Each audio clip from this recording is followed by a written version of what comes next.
ముందుగా నూతన సంవత్సర శుభాకాంక్షలండి వృషభ రాశి వారికి, అలాగే ప్రతి రాశి వారికి, 12 రాశుల వారికి, 27 నక్షత్రాల వారికి ఈ 2025వ సంవత్సరం ఎలా ఉందో భూత భవిష్యత్తు వర్ధమానం గవ్వల శాస్త్ర ప్రకారం చూస్తామండి. గవ్వల శాస్త్రాన్ని చింతామణి శాస్త్రం అంటారు, లకుట ప్రశ్న శాస్త్రం అంటారు. వృషభ రాశి వారి పేరు మీద 9 గవ్వలు 3 సార్లు వేసి వాటిని లెక్కబెట్టి వారి జ్యోతిష్య బలం ఎలా ఉందో, భూత భవిష్యత్తు వర్ధమానం ఎలా ఉందో, నూతన సంవత్సరం 2025వ సంవత్సరం ఎలా ఉందో చూద్దామండి.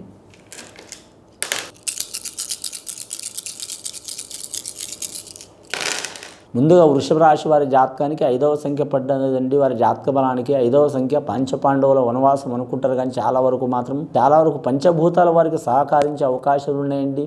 గాలి కావచ్చు, వాయువు లేనిది మన జీవరాశులకి, మన మనుషులకు ప్రాణమే నిలవదండి. రెండవది నీరు లేనిది కూడా చాలా ఇబ్బందికరం. అలాగే అగ్ని లేనిది మాత్రం ఏది జరగదు. అలాగే వీరి జాతకంలో చూడాలంటే మాత్రం ముఖ్యంగా పంచభూతాలు వీరికి సహకారం చేసే అవకాశం ఉంటుంది. వృషభ రాశి వారికి చాలా వరకు శుభయోగాలు ఉన్నాయండి. వారి జాతక బలానికి పట్టిందల్లా బంగారం ఉన్నది వారి పేరు మీద. ముఖ్యంగా స్త్రీలకు అనుకూలంగా ఉంటుంది, పురుషులకు కూడా అనుకూలంగా ఉంటుంది. ఏదైనా ఇండ్లు కొనాలనుకునేవారు, అలాగే బోళంతస్తులు కట్టాలనుకునేవారు, స్థలం తీసుకోవాలనుకునేవారు స్త్రీల పేరు మీద చేయటం చాలా వరకు మంచిది. అలాగే వీరు జాతకంలో కళాకారులకు మాత్రం కలిసి వచ్చే అవకాశం ఉంది.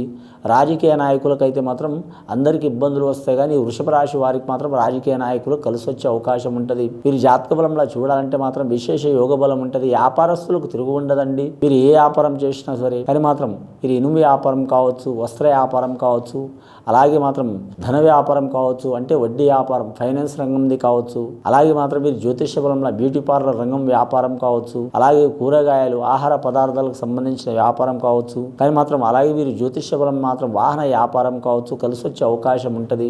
ఇక విద్యార్థులకు మాత్రం చాలా వరకు శుభయోగ బలం ఉంటుంది. కానీ వీరి జాతకంలో అన్నదానం చేయటం చాలా వరకు మంచిదండి.